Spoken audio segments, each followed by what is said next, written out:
রহমতুল্লাহি ওয়া বারাকাতুহু। আসলে বাসির ব্যাপারে কথা বলতে গেলে অনেকগুলি বলতে হয়। বাসির অত্যন্ত সরল প্রকৃতির লোক ছিল এবং সাদা মনের মানুষ ছিল।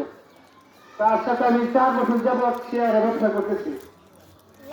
4 বছর ভিতরে এক টাকা দিয়ে তার সাথে কোনোদিন আমার বন্ধ হয়ে যায়। তার সাথে আমার চলেছে আমি বুঝতে পেরেছি সে কি কত ভালো মানুষ ছিল। আর তার সাথে যারা চলছে তারও বুঝতে পারছে সে তো কি প্রকারে ভালো ছিল। আজকে আপনাদের কাছে আমি দোয়া পাচ্ছি ওনার জন্য, আপনারা হজ করে দোয়া করবেন এবং ওনার পরিবারের জন্য দোয়া করবেন, যাতে উনি চলে যাওয়ায় বেদনাটা ভুলে বাঁচতে পারেন। এই বলে আমার বক্তব্য শেষ করছি। আসসালামু আলাইকুম রহমতুল্লাহ।